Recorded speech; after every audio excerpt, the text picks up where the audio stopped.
आप सभी को नमस्कार। मैं उम्मीद करता हूँ आप सब अच्छे होंगे और एंजॉय कर रहे होंगे। और पटवारी की मध्य प्रदेश में जो ग्रुप टू सब ग्रुप 4 की जो वैकेंसीज निकली हुई हैं उसकी आप तैयारी कर रहे होंगे। बहुत सारे बच्चों का मेरे पास फ़ोन भी आता है, बहुत बहुत सारे बच्चों का मेरे पास व्हाट्सएप पर मैसेज भी आता है, टेलीग्राम पर भी मैसेज आता है, यूट्यूब पर कमेंट में मैसेज आते हैं। जब मैं मॉक टेस्ट करा रहा होता हूँ तो उसमें ये चीज़ रहती है कि सर हमें ये बता दो कि हमें पोस्ट किस प्रेफ़रेंस के आधार पर भरनी है, क्या मैं इसमें एलिजिबल हूँ या नहीं हूँ। अब देखिए उसमें क्या है, टोटल पोस्ट कोड जो दी हैं वो 1 से लेकर 212 तक दी हैं पटवारी की। अब 212 तक दी है तो हर एक चीज़ को डिस्कस करना मतलब बहुत टिपिकल काम हो जाएगा। इसीलिए मैं सिर्फ़ उन चीज़ों को लेकर आया हूँ, जो बच्चे मुझसे पूछ रहे थे कि सर मैं क्या इसमें एलिजिबल हूँ या नहीं हूँ। तो मैं उस चीज़ को लेकर आया हूँ जिसमें जिस परीक्षा में जिस पोस्ट पर हर एक कोई एलिजिबल है जिसने ग्रेजुएशन किया है। कोई भी हो एक्स वाई जेड, जिसने यदि ग्रेजुएशन किया है वो 100% एलिजिबल है। चाहे वो इलेक्ट्रॉनिक्स इंजीनियर हो, चाहे वो कंप्यूटर साइंस इंजीनियर हो, चाहे उसने बीसीए किया हो, चाहे एमएससी किया हो, चाहे बीबीए किया हो, उससे कोई फर्क नहीं पड़ता। सिर्फ आपसे अगर ये पूछा जाए ग्रेजुएशन हो गई और आप कहेंगे कि हाँ, यदि आपके मुंह से निकलता है हाँ मेरी ग्रेजुएशन कंप्लीट है, तो आप इन पोस्टों पर भर सकते हैं। तो मैं आज 5 पोस्टों के बारे में डिस्कस करने के लिए आया हूं जिसमें काफी हद तक कई पोस्ट कोड कवर हो जाएंगे। करें बेटा स्टार्ट। देखिए सर, मैं आपको बताता हूँ, सबसे पहले मैं आपको बता देता हूँ कि जो पोस्ट कोड है वो बेटा कितनी है, 001 से 212 तक। कितनी है, 001 से लेकर 212 तक टोटल पोस्ट कोड है, 1 से लेकर 212 तक। अब 212 का मतलब ये नहीं है कि 212 वैकेंसी है, 212 पोस्ट है, नहीं। एक्चुअल में क्या है, जैसे मान लो पटवारी है, पटवा टोटल जिले कितने, 51। 51 जिले हैं तो 51 पोस्ट कोड हो जाएंगे। 52 जिले हैं तो 52 पोस्ट कोड हो जाएंगे। 50 जिले हैं तो 50 पोस्ट कोड पटवारी के लिए हो जाएंगे। अब जैसे मान लो कि अपना कोई एडीईओ है, विस्तार अधिकारी जो है, अब उसमें क्या है, कई जिलों में निकली है तो उसमें पोस्ट कोड दे दिया कि भैया ये जिले इस पोस्ट कोड के लिए हो जाएंगे और ये जिले इस पोस्ट कोड के लिए हो जाएंगे। तो उस तरीके से पोस्ट कोडों को डिवाइड कर रखा है ना। पर 1 से लेकर 212 तक है तो 212 के 212 पोस्ट कोड को डिस्क्राइब करना थोड़ा टिपिकल काम है। इसीलिए मैं आज उन पोस्टों को लेकर आया हूं जिसमें हर कोई भर सकता है। आपके अंदर ये दिमाग में नहीं आना चाहिए कि सर मैं इसके लिए एलिजिबल हूं या नहीं हूं। आप बिल्कुल भर सकते हो, बस नाम के आगे क्या लग जाना चाहिए, ग्रेजुएशन, कि हाँ भैया मेरा ग्रेजुएशन हो रखा है। अगर आप ये बोल पाए कि मेरा ग्रेजुएशन हो रखा है, आप उस पोस्ट में एलिजिबल हो। अब बात आती है, सिर्फ ग्रेजुएट स्टूडेंट के लिए मैं यहाँ पे बात करने के लिए आया हुआ हूँ, सिर्फ ग्रेजुएट के लिए। बाकी और भी है तो उसके लिए मैं ये पार्ट 1 इसीलिए मैंने इसका रखा है। पार्ट 2 मैं उसके लिए बनाऊंगा जो कमेंट इस वीडियो में जो भी कमेंट करेंगे स्टूडेंट, उन कमेंटों को पढ़ के, उन कमेंटों के आधार पर मैं पार्ट 2 लेकर आऊंगा पोस्ट प्रेफरेंस का। अभी ये पार्ट 1 है, पार्ट 2 कब लेकर आऊंगा, जब आप लोग कमेंट करेंगे और कमेंट के आधार पर मैं ये देखूंगा कि हाँ आपने जो कमेंट किया है उस कमेंट की सूचना के आधार पर मैं पार्ट 2 लेकर आऊंगा। अदरवाइज मैं पार्ट 2 पोस्ट प्रेफरेंस के आधार पर नहीं बनाऊंगा। ठीक है। तो पार्ट 1 में इसलिए लेकर आया हूं कि सबसे बड़ी चीज है ग्रेजुएट। अगर आपने ग्रेजुएट कर रखी है, चाहे आपके साथ पास कंप्यूटर डिप्लोमा हो, चाहे सीपीसीटी हो, चाहे हो या ना हो, सिर्फ ग्रेजुएट है, तो आप आगे आने वाली जो मैं 5 पोस्ट बताने जा रहा हूं, जो पोस्ट कोड में बताऊंगा, आप वो भर पाएंगे। ठीक है। पार्ट 2 मैं नहीं बनाऊंगा जब तक आप कमेंट में खुद से नहीं पूछेंगे। अगर आप कमेंट में पूछते हैं कि सर मैं मेरी ग्रेजुएशन ये है और क्या मैं इस पोस्ट के लिए एलिजिबल हूं, तो आप दोनों चीजें बताएंगे। आप अपनी ग्रेजुएशन भी बताओगे और पोस्ट जिस पोस्ट में आप चाहते हैं वो पोस्ट का नाम बताओगे। उसके आधार पर मैं सारी जानकारी आप लोगों को दे दूंगा। नहीं तो बहुत बड़ा है, अगर मैं इस पर वीडियो बनाने लग गया तो आपको मैं बता दूं 5-7 वीडियो मैं खुद ही बना दूं। पर मैं चाहता हूं कि आपको इन सब के झमेले से न पढ़ के आपको कुछ चीजें मैं दे देता हूं जो आपके काम की है। ठीक है। और मॉक टेस्ट आप लोगों को करवा ही रहा हूं। तो आज मैं मॉक टेस्ट वैसे करा था, लेकिन आज थोड़ा सा मैं बिजी शेड्यूल है और आज मुझे ये वीडियो बनाना पड़ा, इसलिए मैं मॉक टेस्ट नहीं करवा पा रहा हूँ। लेकिन आगे से मैं आपको कल से आपको मॉक टेस्ट भी प्रोवाइड करवाने लगूंगा। ठीक है। बाकी अगर किसी को कोई डाउट है पोस्ट प्रेफरेंस को लेकर, तो आप मॉक टेस्ट जब मैं करा रहा हूँ उस कमेंट में, लाइव सेक्शन में आप कमेंट कर दो। उसी कमेंट के आधार पर मैं उसी समय 2 मिनट के अंदर अंदर आपको उस चीज का डिस्क्रिप्शन कर दूंगा। ठीक है। चलो देखिएगा, सबसे पहले अपन पटवारी की बात करते हैं। पटवारी का पोस्ट कोड बेटा स्टार्ट होता है 162 श्योपुर जिले से लेकर 212 17 तक। अब यहाँ पे देखेंगे टोटल 50 पोस्ट कोड है, यानी हर जिले का पोस्ट कोड अलग है, लेकिन जिले तो अपने 51 है। और मैं आपको बता दूं भिंड जो जिला है उसमें कोई भी पोस्ट पटवारी की नहीं है, कोई भी पोस्ट पटवारी की नहीं है, इसीलिए उसका एक पोस्ट कोड कम हो गया। तो 162 से लेकर 212 तक टोटल 50 पोस्ट कोड जो है वो किसके लिए हो गए, पटवारी के लिए हो गए। जैसे 162 श्योपुर का है, 163 मुरैना का, इसी तरीके से पोस्ट कोड हर जिले को दे दिए गए हैं, इसीलिए यहाँ 50 पोस्ट कोड डेवलप क्रिएट हो गए, जो किस सेशन में आते बेटा, पटवारी वाले सेशन में आ रहे हैं। ठीक है, आपको मैं बता दूं पटवारी की जो ग्रेड पे है वो 2100 पे ग्रेड है, ग्रेड पे जो है वो 2100 है, और इसमें टोटल पोस्ट है कितनी, 6808। अभी मैं बता दूंगा, कई बच्चों के दिमाग में ये आता है कि सर ये पोस्ट कम है, क्या मुझे ये डालना चाहिए पहले या बाद में डालूं। मैं अभी बता दूंगा कि आपको कैसे डालना है, आप चिंता नहीं करें, आपको ये सोचना ही नहीं है कि भैया इसमें पोस्ट कम है तो ये मैं नहीं डालूं, बिल्कुल डालो यार, बिल्कुल डालो, पटवारी से कई लाख गुनी अच्छी पोस्ट है उसमें। समझ पा रहे क्यों अच्छी है, देखिए सब दो चीजों से, पहली चीज क्या है कि भैया यहाँ पे 2100 पे ग्रेड है, आगे जो मैं बताने जा रहा हूँ कोई 2400 है, कोई 2800 पे ग्रेड है। दूसरी चीज क्या है बेटा, यहाँ पे वर्कलोड इतना ज्यादा रहता है patwari pay in comparison to other post, वो सारी चीजें मैं आपको बताऊंगा, आप टेंशन नहीं ले। आगे बढ़ते हैं, सबसे पहले मैं बता देता हूँ एक पटवारी जो है, आप कोई सी भी ग्रेजुएशन कर रखी हो, चाहे आपने बीएससी कर रखी हो, बीसीए कर रखी हो, बीबीए कर रखी, इंजीनियरिंग कर रखी हो, एम टेक कर रखा हो, उससे कोई फर्क नहीं पड़ता, अगर आपने ग्रेजुएशन कर रखा हो, चाहे वो कोई सी भी स्ट्रीम में हो, चाहे वो कोई सी भी चीज का हो, आप पटवारी फॉर्म भर सकते हैं। इसमें जरूर सीपीसीटी मांगा है, लेकिन वो सीपीसीटी आपको अगले 3 साल में देना है, तो आपके पास सफिशिएंट टाइम है, आप आराम से सीपीसीटी क्लियर करके उनको दे सकते हैं। फिलहाल यदि आप ग्रेजुएट हैं तो पटवारी का फॉर्म भर सकते हैं, इसमें 6808 वैकेंसीज हैं, बहुत बल्क में वैकेंसीज हैं, आप आराम से इसको भर सकते हैं। ठीक है बेटा, बढ़े आगे। पटवारी में कोई, मुझे तो नहीं लगता कि आप में से कोई ये जानकारी ले कि सर मैं इलेक्ट्रॉनिक्स इंजीनियर हूँ, क्या पटवारी का भर पाऊंगा, बिल्कुल भर पाएंगे, ग्रेजुएशन तो हो ना। आप अपने आप से पूछें मैं ग्रेजुएशन हूँ, यदि हाँ का जवाब आता है आप पटवारी की पोस्ट भर सकते हैं। बढ़े आगे, नेक्स्ट, सहायक विकास विस्तार अधिकारी, इसे एडीईओ कहते हैं, क्या कहते हैं बेटा, एडीईओ, एडीईओ कहा जाता है। इसका पोस्ट कोड है बेटा 153 और 154, इसका ग्रेड पे 2400 है। कितना है, 2400। 2400 का मतलब अगर मैं बात करूं 2100 पे ग्रेड की, तो बेटा लगभग इसकी 22,100 सैलरी, 22,100, 22,100 रुपए पर मंथ की सैलरी आपकी आएगी जब आप ट्रेनिंग करने जाएंगे उस समय। यहाँ पर अगर मैं बात करता हूँ विकास सहायक विकास विस्तार अधिकारी एडीईओ की बात करता हूँ, तो 2400 ग्रेड पे यानी 2500-2600 रुपए, 25,000 रुपए के आसपास आपको सैलरी मिलना चालू हो जाएगी। लेकिन मैं आपको बता देता हूँ इसमें भी लमसम पोस्ट है 1019, बहुत पोस्ट है 1019। यहाँ पे देखेंगे पोस्ट कोड जो 153 है उसमें टोटल पोस्ट 508 है, और पोस्ट कोड जो 500 पोस्ट कोड 154 जो है, पोस्ट कोड 154 जो है बेटा, इसमें टोटल कितनी पोस्ट है, 511 पोस्ट है, आप इनको भर सकते हैं। लेकिन ध्यान रहे पोस्ट कोड साथ में लिखते जाना, पोस्ट कोड का मतलब इन पोस्ट कोडों पर, इन पोस्ट कोडों पर ग्रेजुएट भर सकता है, पोस्ट कोड लिखते जाना, आपको जो भी लिखना है, अगर आपको बनाना ही है, मतलब कोई आप नोट कर रहे हो तो नोट करते समय भैया 162 से लेकर 212 तक की जो भी पोस्ट कोड है उनमें मैं एलिजिबल हूं, मैं ग्रेजुएट हूं और मैं फॉर्म भर सकता हूं। ऐसे ही अगर मैं एडीईओ की बात करता हूं कि भैया मेरे पास पोस्ट कोड 153 है, पोस्ट कोड 154 है, मैं इसमें एलिजिबल हूं क्योंकि मैं ग्रेजुएट हूं, और इसका जो ग्रेड पे है बेटा 2400 है, बहुत अच्छा ग्रेड पे है इन comparison to Patwari.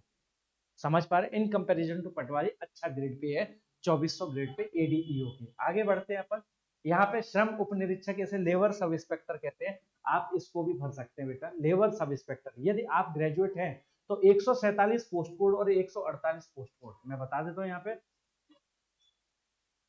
147 post code और 148 पोस्ट कोड, आप इस पोस्ट कोड के लिए एलिजिबल हैं यदि आप ग्रेजुएट हैं तो। और इसकी भी ग्रेड पे बेटा कितनी है, 2400, और ये क्या है, लेबर सब इंस्पेक्टर। बस ये है कि इसमें 8 पोस्ट हैं, ज्यादा पोस्ट नहीं है, 8 है। मैं तो कह रहा हूं बिल्कुल पटवारी से पहले आप इसको भर दें, कोई दिक्कत नहीं है, ग्रेड पे अच्छा है, और थोड़ा सा नाम भी, लेबर सब इंस्पेक्टर नाम भी अच्छा है ना, तो आप इसको भर सकते हैं पटवारी से पहले। लेकिन मैं जो अपना ओपिनियन दूंगा उसके अनुसार भी आप भर सकते हैं, और आप अपने जो मैं बताऊंगा कुछ कंडीशंस, उस कंडीशंस को अपने ऊपर अप्लाई करके आप उसको भी भर सकते हैं। ठीक है, तो यहाँ पे ये भी 2400 ग्रेड पे 8 पोस्ट है। 147 पोस्ट कोड में बेटा 7 पोस्ट है और 148 पोस्ट कोड में एक पोस्ट है, वो भी बैकलॉग की। बैकलॉग का मतलब जानते हैं?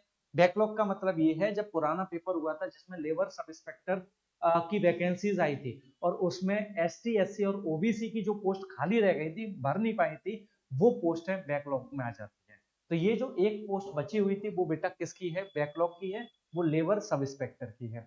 और इसका ग्रेड पे कितना है? 2400 ग्रेड पे।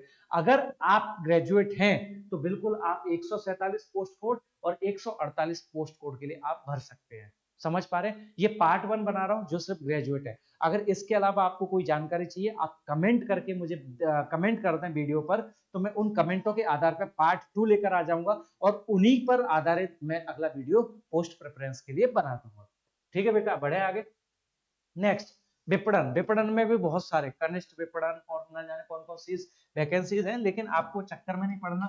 यहाँ पे आप ये लिख लेना, अगर आप लिख रहे हैं तो अच्छी बात है। और यहाँ पे आपको क्या लिखना है? ये पोस्ट कोड है 4, कौन कौन से? 111, 115, 120 और 126। अगर इन पोस्ट कोडों पर आप अप्लाई करते हैं तो बस अपने आप से पूछना है मैं ग्रेजुएट हूं, और अगर हाँ का रिप्लाई आता है तो आप ये वाली पोस्ट भी भर सकते हैं। और बेटा इसका ग्रेड पे कितना है? 2800 ग्रेड पे है। आपको पता है पटवारी से ऊपर होता है रेवेन्यू इंस्पेक्टर। रेवेन्यू इंस्पेक्टर का ग्रेड पे 2800 होता है। तो मैं तो ये कह रहा हूं बिल्कुल अच्छी अपॉर्चुनिटी है कि आप विपणन में अधिकारी बन जाए, विपणन अधिकारी बन जाए। समझ पा रहे हैं? इसे मार्केटिंग कहते हैं शायद, है ना? इंग्लिश में मुझे थोड़ा सा ध्यान नहीं है, लेकिन इसमें पोस्ट कितनी बेटा? सिर्फ 28 पोस्ट है। 111 पोस्ट कोड में 8 पोस्ट हैं, 115 में 10 पोस्ट हैं और 120 में 8 पोस्ट हैं और पोस्ट कोड 126 में 2 पोस्ट है। अब किसी के दिमाग में ये आता है कि सर जैसे मान लो पोस्ट कोड 126 है, मान लेते हैं पोस्ट कोड 126 है और इसकी पोस्ट कितनी है? 2, और मान लो ये आपके लिए सुटेबल है, तो बिल्कुल आप इसे पहले नंबर पर डालेंगे। ऐसा कभी मत सोचना फॉर्म भरते समय कि इसमें वैकेंसीज ज्यादा है तो पहले वो डाल देते हैं। अरे नहीं, अगर आपके नंबर अच्छे आ गए, मान लो जब आप पेपर देने गए, मान लेते हैं आपने विपणन पहले नंबर पर डाला, मान लेते हैं विपणन आपने पहले नंबर पर डाला, दूसरे पर पटवारी डाल दिया, आपके नंबर अच्छे हैं, विपणन में नहीं मिल रहा, तो भले ही जिसने पहले नंबर पर पटवारी डाला है उससे पहले प्रेफरेंस आपको देंगे यदि आपके उससे नंबर ज्यादा है तो। समझ गए मैंने क्या कहा? जैसे मान लो मैंने विपणन डाला और मेरे नंबर 200 में से 180 आ गए, और किसी दूसरे व्यक्ति ने पहले नंबर पे पटवारी डाला और उसके 178 आ गए, और मुझे विपणन फिर भी नहीं मिल पाया 180 नंबर पर, तो 178 वाले से पहला प्रेफरेंस मेरा होगा, मुझे पटवारी में सिलेक्शन देंगे वो। क्लियर ना? तो आप यहाँ पे विपणन की पोस्ट पर डाल सकते हैं बेटा। 2800 ग्रेड पे है, कितना अच्छा ग्रेड पे, आप समझ पा रहे हैं? बहुत अच्छा ग्रेड पे है। बस थोड़ा सा ये है कि पटवारी में लिंक ज्यादा हो जाती है। लिंक ज्यादा का मतलब वो एक तरह से कार्यपालिक होता है।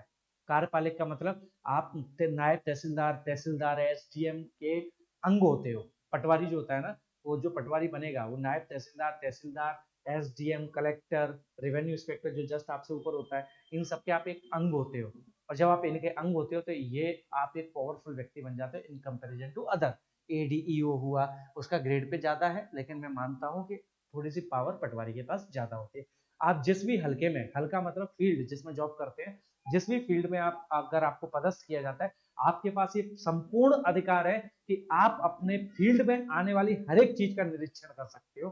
पटवारी में ये पावर होती है। अभी मैं और थोड़ी बहुत बातें मैं बताऊंगा, लेकिन फिलहाल अपन पोस्ट के बारे में समझ लेते हैं। एक पोस्ट है बेटा मंडल संयोजक। अगर आप, यदि आप ग्रेजुएट हैं, यदि यदि आप ग्रेजुएट हैं, यदि आप ग्रेजुएट हैं और अगर पोस्ट कोड 133, 134 आपकी नजरों में आ रही है, तो आप बिल्कुल भर सकते हैं। आपको सोचना ही नहीं है, आपको कुछ नहीं कहना, आप इसके क्वालिफिकेशन में जाके कुछ मत देखो। आप तो क्या देखो भैया, मैं 133, 134 के लिए एलिजिबल हूं या नहीं हूं। समझ पा रहे हैं? क्लियर? बस इतना सा आपको सोचना है। और कैसे सोचोगे? 133, 134 जैसे ही पोस्ट कोड आपको दिखाई देगी तो आपके दिमाग में क्या दौड़ना चाहिए? मैं ग्रेजुएट हूं। अगर हाँ का जवाब आता है तो पोस्ट कोड 133 और 134 के लिए आप एलिजिबल हो। इसमें भी बेटा ये 2800 पे ग्रेड है और 28 पोस्ट है, 133 में 11 पोस्ट और 134 में थोड़ा सा कहीं ना कहीं ये 28 नहीं होगा, ये यहाँ पे 17 पोस्ट आएंगी बेटा, 17 पोस्ट है। तो 11 पोस्ट किस में हो गई, 133 में, और 134 में पोस्ट बेटा कितनी है, 6 है, और ये भी किसकी है बेटा, बैकलॉग की। किसकी है, बैकलॉग की। तो ये सारी की सारी वैकेंसीज मैंने आप लोगों को बता दी कि अगर आप ग्रेजुएट हैं तो ये जो पोस्ट कोड मैंने बताया, पोस्ट कोड के अनुसार याद रखना, विपणन तो कई है, उसमें कई चीजें भी दी हैं कि साइंस आर्ट ये सब चीजें दी हैं, लेकिन मैंने जो क्या कहा है, पोस्ट कोड को ध्यान रखना। आप यदि आप ग्रेजुएट हैं तो ये सारी पोस्ट कोड आपके लिए हैं, और आप इन सारी पोस्ट कोड पर आप अप्लाई कर सकते हैं। समझ गए मैंने क्या कहा, क्लियर ना। तो ये चीज आपको ध्यान रखना है बेटा। पहली चीज मैं आपको बता देता हूं, कुछ चीजें आपके दिमाग में ये नहीं आना चाहिए, सर मैं इलेक्ट्रॉनिक्स इंजीनियर हूं, मेरी 50% है, सर मैं ये हूं, सर मैं वो हूं। आप कुछ नहीं, आप अपने आप से खुद पूछेंगे, मैं ग्रेजुएट हूं, आप ये सारी कर सकते हैं। अगर मैं आप लोगों से कहूं कि बेटा टोटल कितनी पोस्ट हो गई, तो आप देखेंगे लगभग 6800 ये हो गई। आप यहाँ पे देखेंगे 1019 ये हो गई, लगभग 6800 यानी 7800, तो यही हो गए 7808 ये, और 28 ये, और इसके अलावा 17 ये। तो लगभग आप देखेंगे 7800 यानी 8000 पोस्ट जो हैं वो 8000 पोस्ट वो हैं जिसमें every graduate person to fill the form.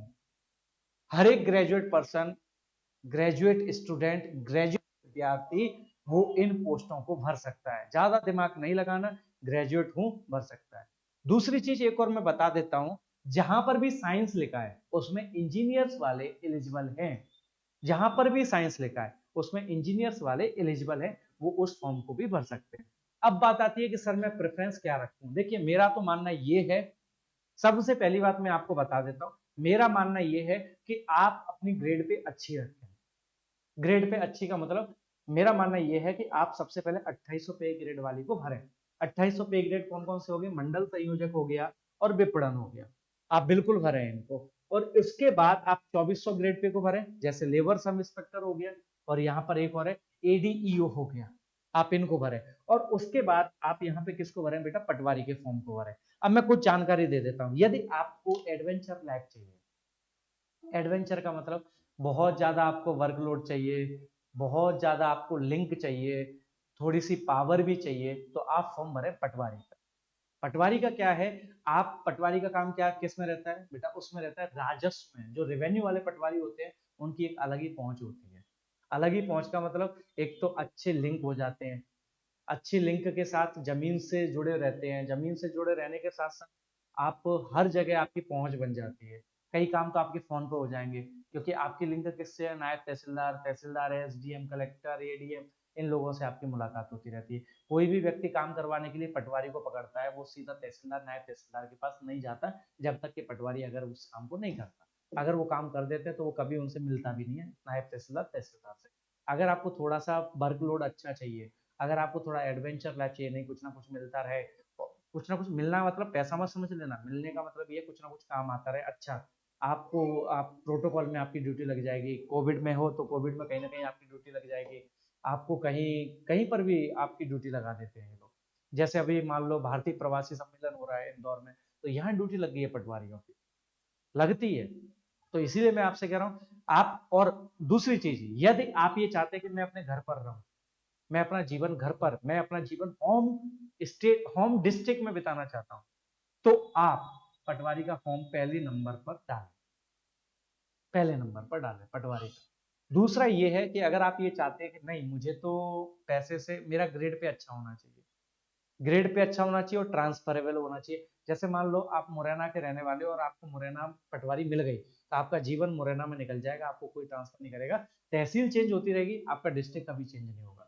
लेकिन अगर आप अन्य पोस्टों पर है, जैसे लेबर सब इंस्पेक्टर, आपका बिल्कुल डिस्ट्रिक्ट चेंज हो सकता है, आप उसमें मना नहीं कर पाएंगे। यदि आपको ये नहीं करना कि नहीं मैं अपना पूरा मतलब जो जॉब है कहीं पर भी कर सकता हूँ, कहीं पर भी जा सकता हूँ, तो मेरा मानना है कि आप ग्रेड पे के अकॉर्डिंग काम करें। ग्रेड पे के अकॉर्डिंग मतलब विपणन हो गया, और अपना एक और मैंने आखिर में मंडल और संयोजक, ये है ना मंडल संयोजक हो गया, विपणन हो गया, उस लेबर सब इंस्पेक्टर हो गया, एडीईओ हो गया, और ये पटवारी।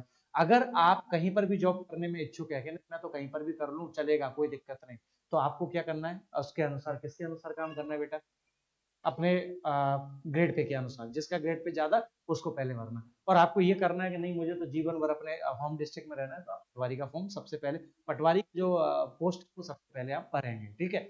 आप ये गलती मत कर देना। क्या गलती कर देते हैं वो, गलती क्या करते हैं, गलती ये कर देते हैं कि भैया पटवारी का फॉर्म भर रहे हैं, अब डिस्ट्रिक्ट तो चूज करोगे आप। डिस्ट्रिक्ट चूज करते समय आप सबसे पहले मान लो आपने इंदौर डाल दिया, और मान लो आप ग्वालियर के रहने वाले हैं।